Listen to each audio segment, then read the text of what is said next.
Habíamos visto cómo con el autómata celular podíamos resolver problemas computacionales distribuidos, de manera que aunque cada una de las celdas del autómata no puede conocer la información global del estado inicial de de todos los elementos del autómata, sí pueden enviar información hacia adelante en el tiempo y en el espacio, hacia la izquierda o hacia la derecha o hacia adelante en su misma posición, para que cuando se cruce con información que venga de otros lados, pueda producirla, pueda procesarla y llegar a un cómputo global.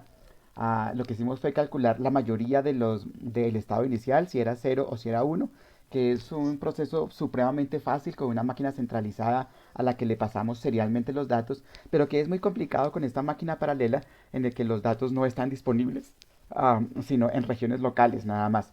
Pero entonces, viendo las posibilidades entre todas las 2 a las 128 posibles reglas, las escogimos mediante un algoritmo genético y notamos algunas muy buenas. Por ejemplo, esta que resultó muy buena, la pusimos a correr y nos sorprendió la inteligencia del sistema. Aquí entonces la mayoría eran negras y él puso todo negro. Aquí la mayoría arrancaron blancas y él puso todo blanco. Aquí la mayoría arrancaron negras y acabó todo en blanco, todo en negro. Y aquí la mayoría eran blancas y acabó todo en blanco. Pero si vemos lo que logra el algoritmo, la manera como está trabajando, aunque nosotros jamás lo pensamos así, él mismo tal vez ni siquiera tiene la conciencia de qué es lo que está haciendo, por supuesto, no creo que la tenga. Ah, sí notamos que es un algoritmo muy inteligente. Eso de enviar partículas en ciertas direcciones y con ciertas velocidades para que cuando colisionen con otras partículas que vienen de otras regiones en otros instantes de tiempo produzcan una información y se genere un proceso de información remoto en el tiempo y remoto en la distancia para que localmente sepamos de fenómenos que habían en otro tiempo y en otro espacio. ¿Cierto? Es esto lo que está haciendo. Ah, Cuando se da una mayoría local blanca a la izquierda y una mayoría local negra a la derecha, se forma esta partícula y la manda hacia el futuro. Pero cuando se forma una mayoría local negra a la izquierda y blanca a la derecha, envía dos partículas hacia el futuro. Y cuando esta partícula se choca con esta, empieza a decidir negro, pero envía otra partícula. Cuando estas dos partículas se encuentran, ya, listo, eso era negro. Como ocurrió, por ejemplo, aquí, ¿cierto? Chévere, es una manera de transmitir información en el tiempo, que aquí es vertical, y en el espacio, que aquí es horizontal. Y entonces notábamos la hermosura del fenómeno que está ocurriendo ahí. Estamos construyendo partículas y las partículas aparecen de acuerdo con algún fenómeno que se da en el tiempo y en el espacio y viajan en el tiempo y en el espacio a chocarse con otras partículas llevando información de su condición de dónde fueron generadas. Probablemente, probablemente sea un buen modelo de cómo funciona este universo, ¿cierto? ¿Quién sabe? ¿Quién sabe? Es una elucubración bonita para filosofar y tomarse unas cervecitas. Pero lo cierto es que podemos empezar a imaginar entonces objetos que se mueven en el espacio. Claro, estas partículas no son objetos que se mueven en el espacio, son bombillos que se prenden y se apagan, con secuencias particulares y entonces esas secuencias son las que finalmente son las que colisionan, pero es fácil identificarlas como partículas. Y entonces cuando empezamos a ver objetos que se mueven, que en realidad no lo son, como en el juego de la vida, los gliders son evidentemente objetos que se mueven. Uno ve la simulación del juego de la vida y los ve moverse. Es difícil pensar que estos son bombillitos que se prenden y se apagan y que lo que se está propagando es un patrón de prenderse y apagarse. Pero ya que los gliders pueden llevar información de un sitio a otro en el tiempo, de nuestro plano del juego de la vida, pues podemos aprovechar con ellos y hacer compuertas lógicas. Y con las compuertas lógicas podemos hacer entonces todas las funciones lógicas que podemos hacer. O sea, si bien el juego de la vida es un computador universal en el sentido de que tú puedes programar una condición inicial para que después de ciertos pasos haya un resultado computacional particular. Y podemos estar hablando inclusive de resolver el problema de la nómina en la universidad y tal. Puede ser así, no debe ser fácil programar una condición inicial para que después de dónde está, dónde ubicar los datos y cómo codificarlos para que después de unos procesos del juego de la vida al final estén los códigos de los empleados y el sueldo que se les debe pagar. con todos los descuentos que se le puede hacer por los préstamos que haya. Bueno, quién sabe qué más hay. Ah, pero en principio eso es posible, ¿cierto? Sin embargo, hay una forma mucho más fácil de hacer computadores con el juego de la vida. Ese es una posibilidad. El juego de la vida es un computador universal y solamente es programarlo a, estableciendo una condición inicial apropiada, en donde los datos están repartidos de forma tal que los programas construyan lo que hacen. Que fue lo que vimos, por ejemplo, con ese efecto roster en el que el juego de la vida construía el juego de la vida. Pero, pero hay otra forma más simple y más fácil para nosotros, que es enviar señales con los gliders en el tiempo y en el espacio. Y cuando colisionen con otras señales o cuando no colisionen con otras señales que vienen o que no vienen de otra posición en el tiempo y otra posición en el espacio, podemos con- construir compuertas lógicas. Aquí está la compuerta AND, aquí está la compuerta NOT. Y entonces podríamos así construir cosas. Bueno, este video ya lo hemos visto. De hecho, el autor de este libro, Adamaski, también propone hacer computación química. Y por supuesto, a esa altura se habla mucho de computación biológica. Em, Andrew Murray, bueno, es Murray, no me acuerdo de nombre, un profesor de control en la Universidad Caltech, en el Instituto Politécnico de California. Am, eh, Diseña computadores en DNA. Él, él construye bacterias y las bacterias tienen codificados DNAs que le permiten hacer computación resolviendo programas en forma distribuida, que está muy basado en esos principios, pero trabajando ya sobre las moléculas de DNA. Él diseña el DNA. Una vez diseñado su DNA, lo consulta con un biólogo. El biólogo le dice, no, esto no es posible, esto no es posible, este sí se puede hacer. Entonces construyen esas secuencias de DNA, la ponen en una bacteria, por supuesto en la E. coli, y de pronto la bacterita está haciendo cómputo, está haciendo el cómputo que Murray diseñó que hiciera.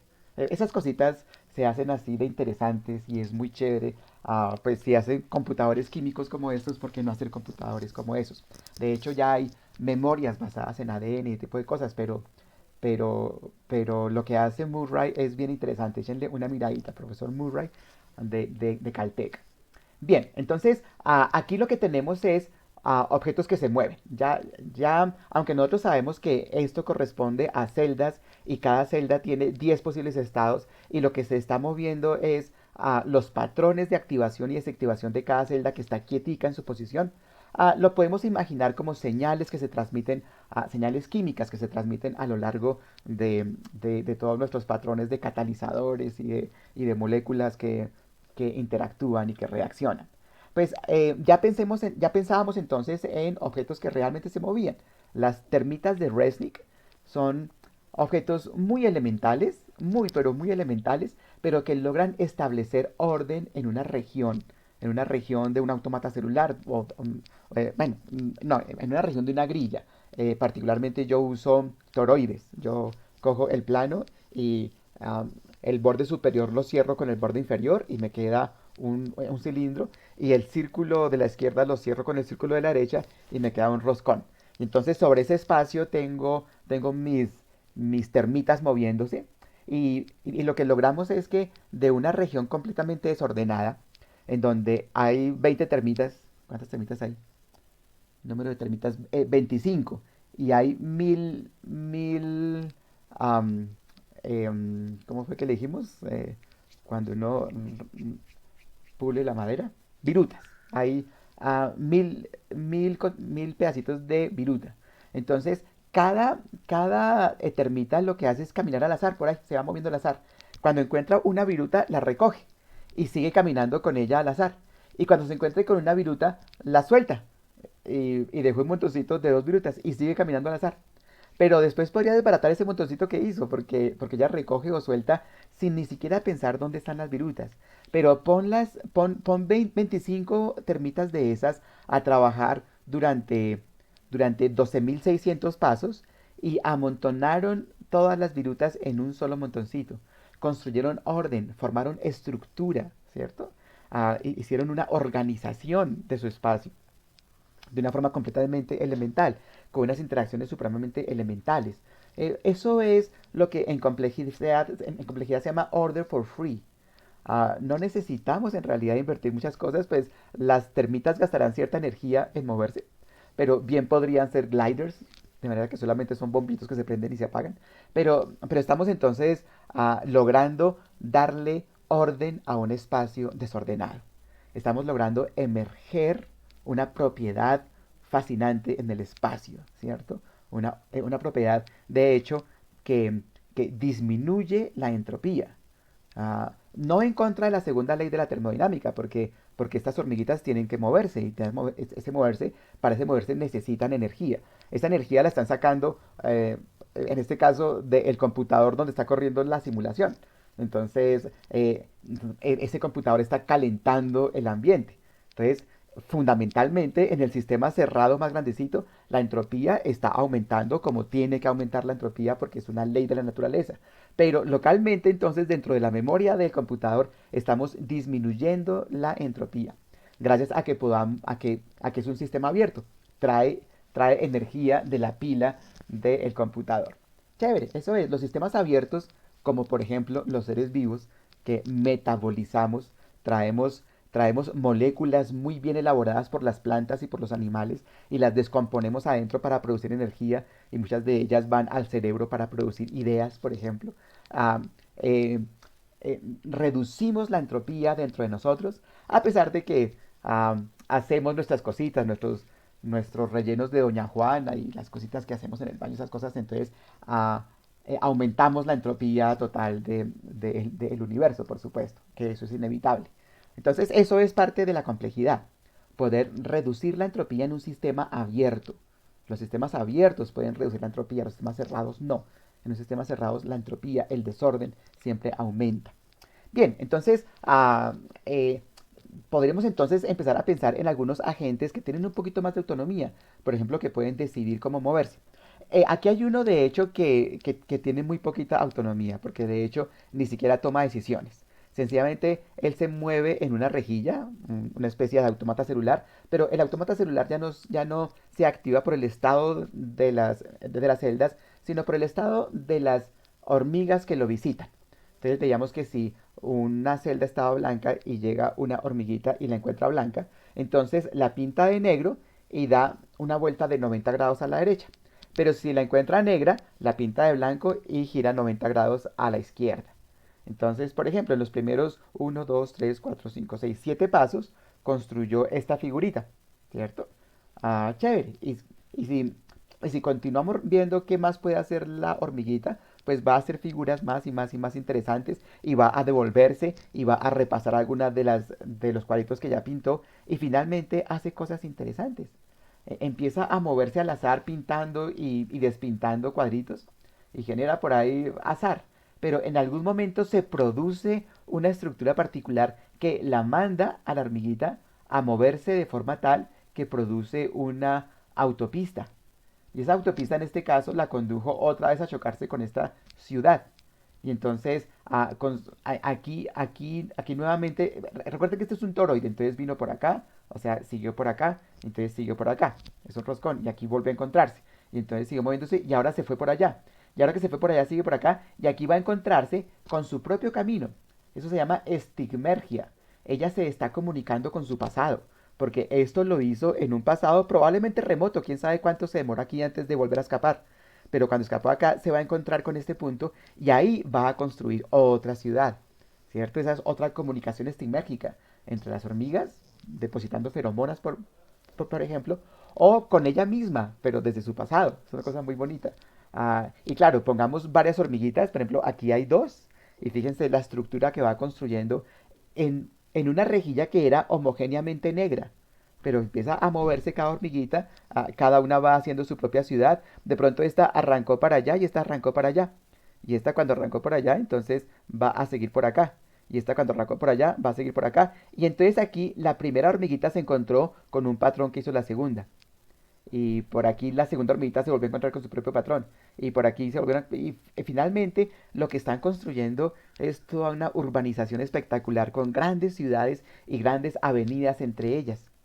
Es muy bonito, es una cosa bien interesante porque a nosotros aún nos queda muy difícil imaginar cómo es que 10.000 hormiguitas, 100.000 hormiguitas son capaces de diseñar un hormiguero tan, pero tan interesante como los hacen. Los hormigueros parecen producto de un diseño muy bien pensado. Pero fíjense que estos patrones también parecen muy bien pensados y no, son hormiguitas que siguen el mechanical mode. Acuérdense de nuestro jueguito Mew. Ellas ni siquiera son inteligentes, mucho menos son unmode. Pero fíjense cómo finalmente el conjunto de las hormiguitas trabajan en el unmode, en el modo complejo, en el modo zen, como lo decía Douglas Hofstadter. Listo. Entonces, este es un patrón muy bonito y forman de hecho fractales muy bonitos y vivos. Este otro modelo de pajaritos que vuelan y hacen formaciones. Y es bien interesante. De hecho, cuando corremos nuestras cuatro reglas y los ponemos a simular, aparecen formaciones interesantes. Aparecen sobre todo estos triangulitos. Aquí en Colombia eso no se ve, pero en bueno, en el hemisferio, en las zonas tórridas, las aves migratorias suelen migrar formando estos patrones, que tiene mucho sentido. Pregúnteles a los ciclistas profesionales si esas formaciones no son muy interesantes para poder viajar mucho tiempo sin acumular mucho cansancio. El que más se cansa es el que está en la puntica de- del ángulo, pero esa posición se la van rotando. Se la van rotando cuando tienen que migrar tal vez miles de kilómetros volando sin parar durante decenas de horas, tal vez cientos de horas, ¿cierto? Bueno, chévere, esa es una cosa bien interesante y, y entonces vemos eso, vemos con bombillos que se prenden y se apagan o con cositas que se mueven pero que son muy, pero muy elementales, vemos como emerge de ellas patrones y emergen organización inclusive emerge capacidad de cómputo, ¿cierto? Es una cosa bien, bien, bien interesante. Pues eso es lo que nosotros queremos ahora modelar, ¿cierto? Cómo generar esas estructuras globales que parecieran requerir una supervisión, un diseño, pareciera que hay un ingeniero que les dijo qué hay que hacer y cómo hay que hacerlo y que les está ordenando, ahora usted vaya para allá y usted venga para acá. Pero sabemos que eso no existe, todo este orden, todo este patrón viene de interacciones elementales, simples, sencillas, es el order for free del que hablábamos. Entonces, cuando hablamos de agentes móviles, ya sean virtuales como las partículas o los gliders, las partículas de nuestro automata celular, o los gliders de nuestro juego de la vida, o ya sean entidades que realmente se mueven, como las termitas, ¿cierto? Como los pajaritos o como las hormiguitas, ellos pueden cooperar de alguna forma, ¿cierto? Y lograr juntos un trabajo que tal vez cada uno de ellos solos no podría haber hecho. Entonces, aquí hay un asunto interesante ya cuando pensamos en la agencia, en que los componentes que participan en el sistema complejo interactúan con el sistema de acuerdo con algunas reglas y de hecho entre más autonomía les demos, tal vez más posibilidades de riqueza, de producción de fenómenos emergentes ocurran, ¿cierto? Por supuesto, hasta ahí, hasta el agente que interactúa con unas reglas fijas, esto se llama mecánica estadística. Y este es el modelo más simple de complejidad, el modelo de la criticalidad autoorganizada, el modelo del borde del caos, ¿cierto? El modelo de los puntos críticos de transición de fase. Cuando hablamos de redes en donde hay recursos compartidos, este es el modelo en donde el punto crítico está en el borde de la congestión, por ejemplo. Si todos los usuarios quieren utilizar los recursos de la mejor manera posible, pero entre ellos no se pueden coordinar más que por fenómenos estigmérgicos como la ocupación o desocupación de recursos, entonces esos usuarios se autoorganizan siempre al borde de la congestión. Es una cosa muy interesante cuando dotamos al usuario de protocolos, por ejemplo, una red de comunicaciones, cuando le damos TCP. TCP le permite al usuario a percibir alguna información de la red, sobre todo en formas de retardos y de pérdidas, y de acuerdo con los retardos y las pérdidas, a decidir si transmite más o menos paquetes. Y con eso ya logramos que las redes se autoorganicen al borde de la congestión. Solamente con un protocolito así de elemental, pero ese es un fenómeno bien significativo y que implica muchas cosas en lo que es la ingeniería de redes de comunicaciones, por ejemplo. ¿Cierto? Entonces, este es el punto. Nosotros podemos imaginar modelos propios de la mecánica estadística, como nuestros autómatas celulares o como nuestros conjuntos químicos autocatalíticos, que mientras les demos energía ellos se autosostienen. O un poquito más inteligentes, las colonias de hormigas, las bandadas de aves, los cardúmenes de pescado, las manadas de mamíferos, ¿cierto? Ellos, eh, como vimos con los estorninos, parecieran un solo organismo. Están compuestos de muchos, pero parecen un solo organismo. Se mueven y se estructuran. Esos estorninos forman no sé, pareciera una medusa que se está moviendo en el aire como las medusas se mueven en el agua. Chévere, es esa interacción entre componentes que dan la impresión de una inteligencia colectiva. Lo que nos interesa ver como modelos de la realidad, cómo podemos representar esa realidad. Y están entonces los modelos de la mecánica estadística, ¿cierto? La criticalidad autoorganizada al borde del caos. Pero la verdad es que si vamos a pensar en agentes, y los agentes de pronto ya son tan errados como las hormiguitas o las termitas, o de pronto unas hormiguitas un poquito más inteligentes que tienen algunos propósitos, que tienen algunos gustos, o de pronto ya son mamíferos que saben satisfacer algunas de sus necesidades y que les gusta jugar y formar grupos para reproducirse y sobrevivir o cosas de ese estilo. O de pronto si hablemos de seres humanos que tienen propósitos, intenciones, que tienen gustos, que tienen deseos, que tienen necesidades, que tienen ilusiones, que tienen pensamientos, que tienen conciencia, de pronto ya no podemos decir, no, esto es mecánica estadística, esto es criticalidad autoorganizada, de pronto ya hay algo más, y entonces cuando pensamos en redes de regulación genética, en organismos multicelulares, en sistemas ecológicos, en los sistemas económicos y sociales, en sistemas tecnológicos, de hecho, ahora hablamos de sistemas híbridos entre tecnológicos y sociales, los sistemas sociotécnicos, en donde nuestra sociedad ya no se puede entender si no es soportada sobre las estructuras tecnológicas que le hemos dado en términos sobre todo de transporte, computación y comunicaciones.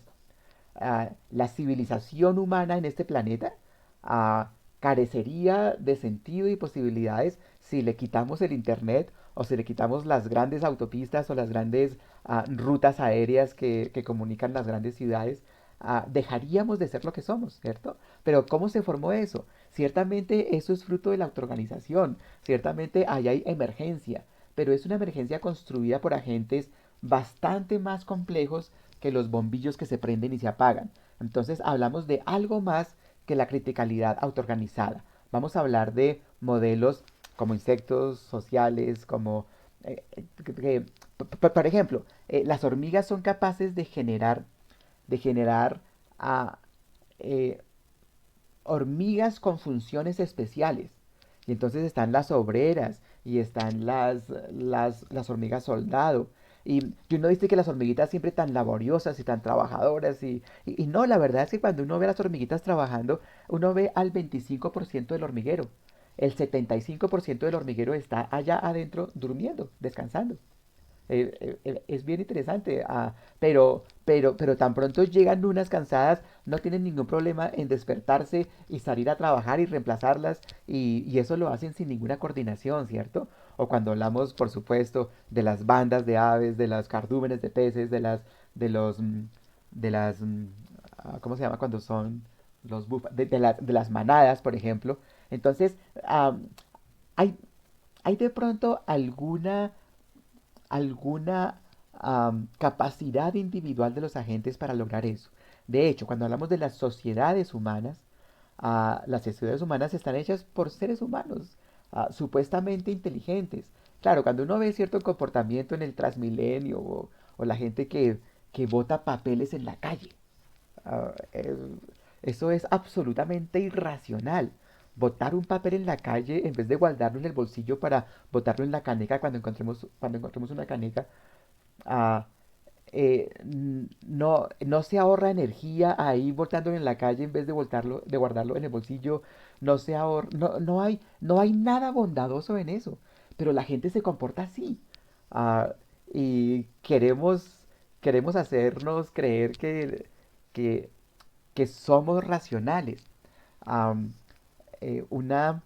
un autor absolutamente fascinante The Evolution of Cooperation, The Complexity of Cooperation. Se me acaba de ir el nombre, bueno, ahorita se los digo. Hizo un primer libro que era muy, pero muy, que fue muy aclamado, que era de teoría de juegos. Y entonces él aplicó teoría de juegos a los conflictos internacionales. Y entonces era la época de la Guerra Fría y su producción científica fue muy, pero muy utilizada por los presidentes de Estados Unidos que por esa época creían en la ciencia, no como los de ahora. y, y fue muy interesante. Entonces, el libro que él produjo se llama The Evolution of Cooperation, la evolución de la cooperación. Y entonces, en esos modelos suponía que los agentes eran racionales. Y 7, 8 años después sacó un segundo libro que se llama La complejidad de la cooperación, The Complexity of Cooperation. Y ahí pide disculpas. Dice, qué pena, es que en el primer libro cometí un error absolutamente inadmisible. Supuse que la gente era racional. La gente no es racional, y entonces aquí en este libro voy a tener en cuenta la verdad, que la gente no es racional. Y entonces extiende sus estudios de la teoría de juegos cuando los agentes no son racionales. Y eso es muy interesante, y es así de simple. Muchos inversionistas ponen su dinero en proyectos que les gustaron, que les pareció divertido. Otros se ponen a planear y hacen cálculos y cosas así. Y es interesante, a veces salen unas cosas, a veces salen otras, y evoluciona la economía con de esas maneras. Entonces la pregunta es, ¿cómo logramos de hecho, desde nuestro punto de vista, primero, cómo entender cómo se dan esos fenómenos. Y segundo, cómo logramos nosotros diseñar agentes con ciertas capacidades de percepción y de acción sobre el medio ambiente y con ciertas capacidades de abstracción y de modelamiento de lo que perciben para decidir lo que hacen. Y cuando hagamos eso, de pronto haremos sistemas complejos con agentes inteligentes. Veremos qué tanta racionalidad le ponemos o no, pero lograremos cosas. Y ese lograremos cosas, hablan entonces de un proceso que hasta ahora no hemos incluido explícitamente como habilidad de la gente, que es la optimización. Resulta que los fenómenos más complejos que vemos, por supuesto, lo que ocurre dentro de una estrella son fenómenos complejísimos, en donde no hay mucha organización, ¿cierto? La forma en que se construyen, no sé, ciertas moléculas porque están formadas de átomos que forman ciertos dipolos y bueno, cosas así, pues listo, ahí no hay un proceso de optimalidad que uno pueda decir, hay una función objetivo que se está mejorando. Pero hay dos procesos en este mundo hasta donde los conocemos que se basan de alguna forma en optimalidad. Uno es la tecnología humana. Un carrito, como lo vemos ahora, está lleno de resultados de optimización. Optimización en el diseño de cada una de sus partes para que consuma la menor cantidad de energía, para que reduzca al máximo la fricción, para que logre con la menor cantidad de gasolina la mayor distancia posible, o tal vez independientemente de la gasolina que consuma, para que pueda maximizar la velocidad que alcanza en solo 2 segundos desde que arranca. Cosas así. Uno optimiza para lograr efectos y eso se llama ingeniería. Pero lo cierto es que diseñar media optimización tiene muchos de resultados comunes con lo que ha sido evolucionar para la optimización. Eh, la evolución no tiene ningún propósito. Eso es un hecho científico en términos de que todos los biólogos saben que no hay un propósito en la evolución. Lo que tiene la evolución son unos mecanismos que permiten la optimalidad en el sentido de que los genes que codifican propiedades significativas para la sobrevivencia tienen mayores oportunidades de reproducirse en las siguientes generaciones. Y entonces esos genes son los que más sobreviven, entonces permiten siguientes generaciones mejor adaptadas a las condiciones. Eso no es un proceso consciente de optimalidad, pero por supuesto que le podemos decir optimización. Optimización por evolución, no por diseño. Eso es bien importante tenerlo muy claro. La vida logra procesos de optimalidad mediante evolución, en donde no hay ningún propósito en particular, solamente que los genes que codifican am, características biológicas que son ligeramente superiores para la sobrevivencia, ah, se reproducen más, aparecen con más probabilidad en la siguiente generación. Y entonces eso acumulado forma un proceso de optimalidad. Entonces aquí tenemos ah, que cuando hablamos de la tecnología, las tecnologías avanzadas y la biología, tienen implementaciones físicas completamente diferentes, extremadamente diferentes, decía ahí, pero son muy parecidas al nivel de sistema, de la organización sistémica, de lo que uno puede apreciar así a simple vista. Por ejemplo, la evolución convergente. Ah, Casi nunca diseñamos ni en la vida ni en la tecnología a partir de ceros. Siempre nos basamos en algo. Si este carrito tiene esta forma, es porque 150 años antes el diseñador de esto se inspiró en la carreta que jalaban los caballos. Entonces aquí está el conductor del carruaje, aquí ponemos a los caballos y allá atrás van los pasajeros. Esto tiene la estructura de eso porque no podemos evitarlo. Nosotros vinimos de un mundo tecnológico y tenemos nuevos problemas y tenemos que resolverlos de la tecnología, pues usamos los recursos tecnológicos que tenemos. Y la forma de este carrito está profundamente impactada por la forma de las carretas que eran aladas por caballos. Es así de simple, ¿cierto? Entonces eso se llama la evolución convergente en la tecnología. Pero exactamente ocurre en la vida, ¿cierto? En la vida, por ejemplo, ¿cómo se creen que se produjeron las eucariotas?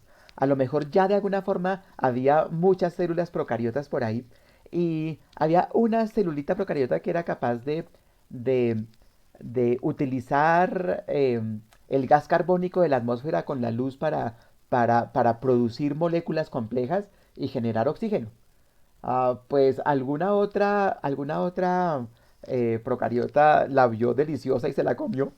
Y mientras estaba adentro de su citoplasma, reconoció que tener adentro a alguien que haga ese proceso metabólico me sirve mucho para acumular entonces energía en algunos tipos de moléculas particulares y entonces de pronto teníamos eucariotas. Tal vez, esto es una posibilidad, pero es una de las explicaciones más probables de cómo es que se llegó a la complejización tan impresionante de pasar de algo tan elemental, que es complejísimo, como una procariota, y de pronto tener algo tan extremadamente complejo como una eucariota, que eso es como pasar de una ah, fábrica de hachas del Homo habilis a una industria, eh, no sé, a una industria automotriz del siglo XXI. Es una cosa así, es impresionante el cambio estructural y de complejidad que hay por ejemplo, de la bacteria a la neurona, por ejemplo, cosas así, ¿cierto?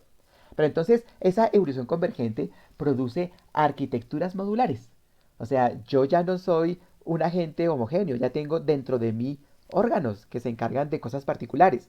Por ejemplo, tengo adenosín trifosfato que me almacena energía, por ejemplo. O tengo un carburador que está aparte de un sistema de suspensión, que está aparte de un sistema eléctrico, ¿cierto? De pronto más adelante voy a tener organismos que tienen un riñón y un hígado y un corazón.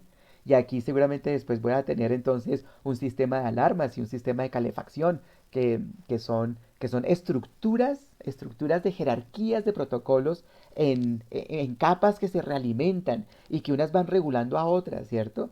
Y, y esa evolución convergente se va dando tanto en la vida por evolución como en el diseño de la ingeniería, tanto en la optimización por evolución como en la evolución por diseño, que es exclusivo de la ingeniería, ah, se da esa necesidad de que, bueno, yo logré esto, pero el mundo en el que vivo es incierto.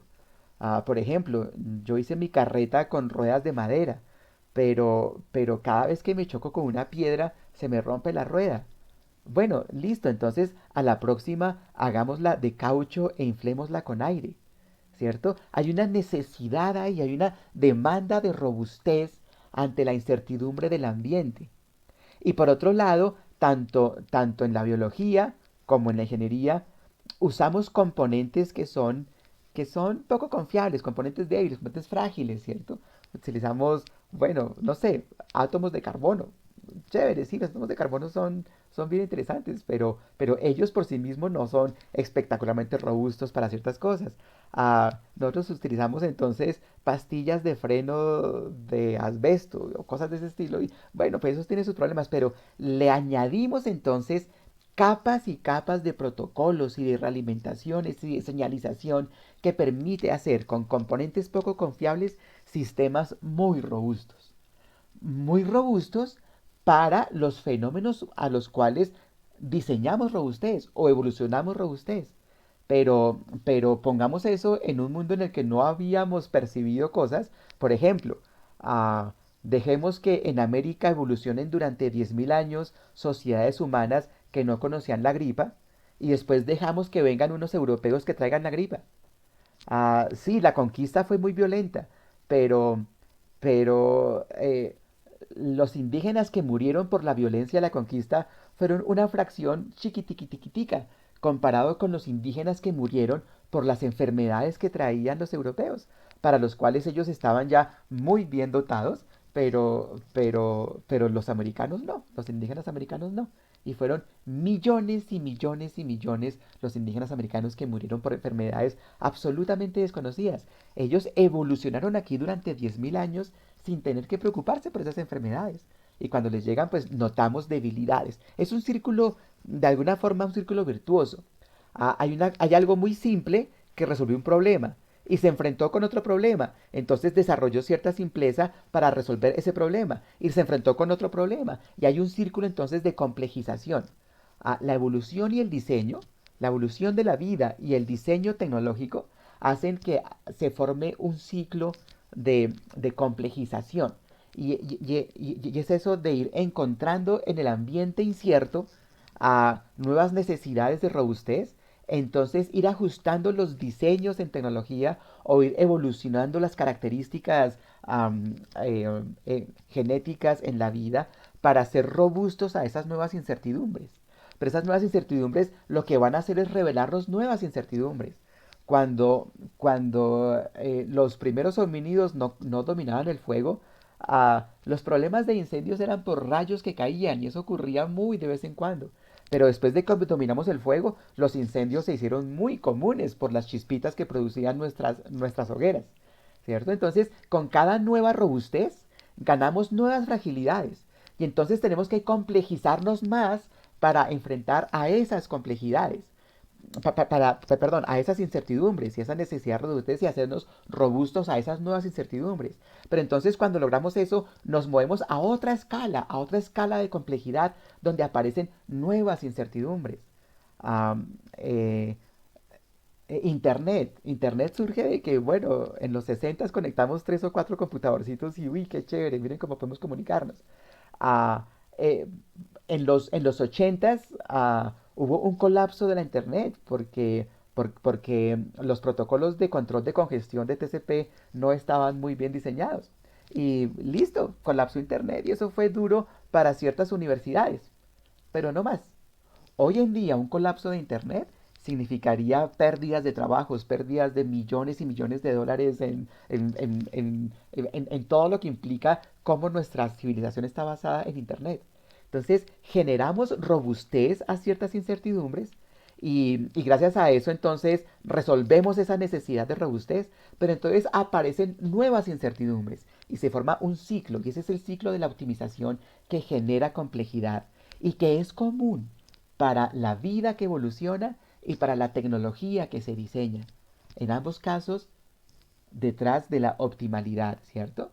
Entonces, la complejidad, esta es otra característica común de la vida y la tecnología, la complejidad la escondemos. Esa está escondida. Uno ve el carrito y uno sabe que abre la puerta, se mete la llave, ya no se usa llave, oprime el botoncito y el carro arranca y uno va al supermercado, compra y se devuelve. Es una cosa totalmente transparente, uno no tiene que saber nada de lo que ocurre dentro del carro. Pero cuando el carro se vara y uno se baja y abre el capó, wow, uno se da cuenta de la complejidad que hay allá, ¿cierto? Y todas esas mangueras y todos esos cables y todos esos bloques ahí. Y uno se da cuenta de la complejidad cuando algo no va bien. Pero mientras tanto la complejidad es completamente transparente. Lo que uno ve con el sistema complejo es una cosa simple, una cosa sencilla. Nosotros nos saludamos por la calle, hola, ¿cómo están? Nos damos la mano y somos simples, somos sencillos.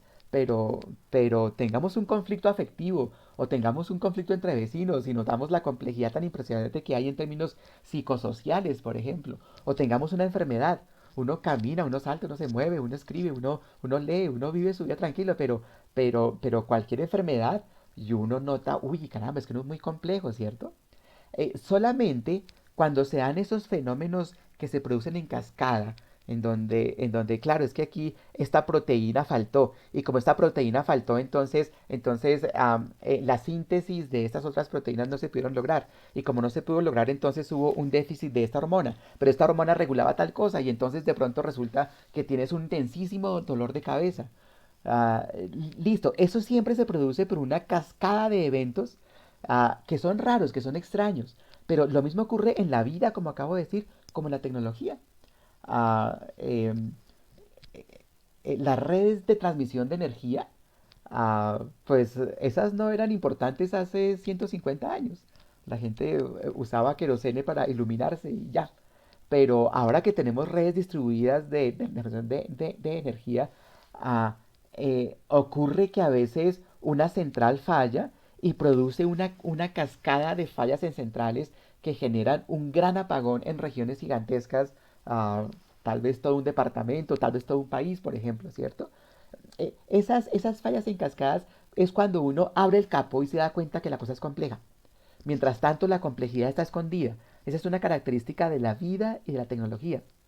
Tú hoy necesitas un documento, abres el computador, das cuatro o cinco teclitas, te das cuenta que ese documento está en una universidad en Tokio, das cinco o seis clics y traes tu documento aquí a tu disco duro de tu computador, lo imprimes y lo estás leyendo en hojas que tienes en tus manos. Eso es muy simple, eso es muy sencillo. Pero mira a ver cómo fue que lograste que un documento que estaba por allá en unos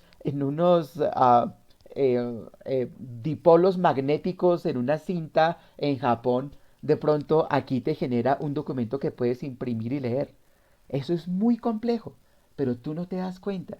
Tú haces un par de clics y tienes tu documento ahí a la mano. La complejidad siempre está oculta. Esa es una característica bonita de la tecnología y de la vida. Primero, que aunque estamos hechos de formas muy distintas, a nivel sistémico somos muy, pero muy parecidos. Por ejemplo, la evolución convergente es común en ambos dominios, en el dominio de la tecnología y de la vida. Y en esa evolución convergente lo que vamos haciendo es construyendo arquitecturas modulares que se conectan mediante capas de protocolos. Y esas capas de protocolos van desde lo microscópico, que regulan cómo se conectan las moléculas y que regulan cómo se activan los genes, para regular cómo se sintetizan las proteínas, para regular cómo transmito las hormonas, para regular cómo se pueden transmitir los impulsos nerviosos, para regular cómo produzco una idea, para regular cómo le comunico esas ideas a mis socios, para regular cómo formo un partido político, para regular cómo organizo una sociedad. Todo va de lo microscópico a lo macroscópico y cada vez se hace más transparente lo que hay allá adentro para tener una sensación de simpleza formidable cuando detrás hay una gran complejidad, ¿cierto? Eso es común a la vida y a la tecnología. Pero lo interesante es que esas características paradójicas y que sorprenden y que confunden no ocurren por accidente, no son artificiales. Hay una, hay un, hay un fenómeno profundo en lo que está ocurriendo. Por ejemplo, los ciclos de fragilidad y robustez. Ah, con el diseño o con la vida, cada nueva fragilidad debe sobreponerse con algún mecanismo de robustez, ya sea porque evolucionan los mecanismos genéticos que tienen alguna propiedad para satisfacer esa necesidad de robustez, o ya sea porque diseño, entonces a partir de los diseños que tenía, cómo hago que con un control realimentado pueda encontrar que si se presenta el bache, yo pueda poner unos amortiguadores que eviten que se me rompa el eje, ¿cierto? Cosas así. Entonces fíjense, hay complejidad, robustez, modularidad, realimentación. Eso es fundamental. Lo que está sucediendo aquí lo realimento para controlar lo que está pasando acá y estabilizar sistemas, por ejemplo, estabilidad. Pero la estabilidad absoluta no es muy buena porque yo necesito también estar adaptándome y la capacidad de adaptación es inestabilidad fundamentalmente. Entonces tenemos unas cosas muy, pero muy hermosas entre la tecnología y la biología. ¿Y qué es de interesante en, en los fenómenos complejos de la tecnología y de la biología? Que no son los mecanismos de la criticalidad autoorganizada al borde del caos.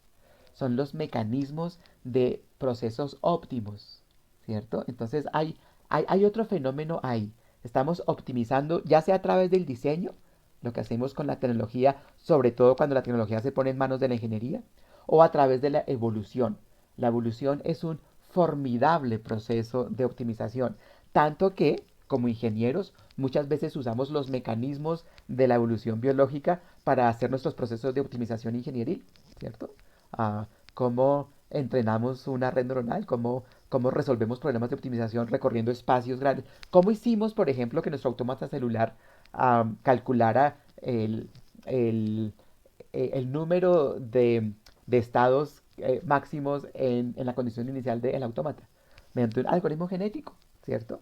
Nos inspiramos. Y de hecho, de alguna manera también eso se está revirtiendo ya con el conocimiento que desde la ingeniería, sobre todo desde las redes de comunicaciones, hemos aprendido de los sistemas complejos, ya lo estamos también am, aportando al conocimiento científico y cuando hoy se habla, por ejemplo, de la biología de sistemas o de la medicina de sistemas, el Systems Medicine, ah, se trata de tal vez esa idea ingenua que había de la medicina tradicional, de que todo está conectado, de que si yo te puyo aquí la manita, entonces te curo el hígado, esas cosas raras que se inventaban desde la ignorancia, pero que hoy conociéndolo desde la ciencia podemos imaginar el System Medicine, en donde ahora sí comprendemos la realidad de las interacciones complejas entre los componentes de un sistema vivo para poder hacer esas cosas que antes eran asunto de la magia, ¿cierto? Cosas así. Bien, pero entonces ese es el punto. Lo que vamos a comparar entonces es la diferencia entre la criticalidad autoorganizada, ¿cierto? Al borde del caos, y otro modelo de complejidad de un ingeniero de Caltech, no Murray, un compañero de él, que se llama John Doyle, que se llama Highly Optimized Tolerance, HOT, tolerancia altamente optimizada. Yo lo que necesito como sistema complejo es sobrevivir a la incertidumbre. Lo que es común, lo que es típico en los sistemas complejos es incertidumbre. Y entonces, ante la incertidumbre, yo necesito tolerancia. Pero esa tolerancia debe ser altamente optimizada para que no sea la tolerancia que me permita morir, no, que sea la tolerancia que me permita adaptarme, que me permita aprender, que me permita evolucionar. ¿Cierto? Entonces, ya en sistemas complejos, de hecho, nosotros no queremos reducir la incertidumbre. Este era un asunto de la ingeniería clásica. Ahora queremos es ajustarnos a la incertidumbre, sobrevivir con la incertidumbre, de pronto aprovechar la incertidumbre, cosas así, ¿cierto? Entonces, lo que vamos a ver la próxima semana es algunos aspectos básicos de lo que es la tolerancia altamente optimizada y entonces imaginaremos unos sistemas complejos un poquito más complejos. Les voy a poner una lectura de un profesor de la Universidad Distrital que acabó de publicar hace un mes y medio. No, hace menos, hace 15 días. Acaba de publicar un artículo ah, que vamos a tener que leer, donde en 10 paginitas hace un compendio de estas ideas que llevan 40 años evolucionando sobre los mecanismos de la complejidad y él llega a su propuesta de los mundos difusos. Hablo de Miguel Melgarejo, por supuesto. Entonces vamos a rematar este curso con la lectura de su capítulo del libro. Es un capítulo del libro que, que para mí es una obra de arte del pensamiento científico. donde él discute esas cosas y llega a sus mundos difusos. Pero entonces, eso será la próxima semana. Ah, muchísimas gracias. Qué pena que esta clase nos tocó así, ahora sí de verdad virtual, pero las dos que nos quedan entonces las vamos a hacer bien, bien, bien intensas porque va a ser nuestro remate. Muchas gracias.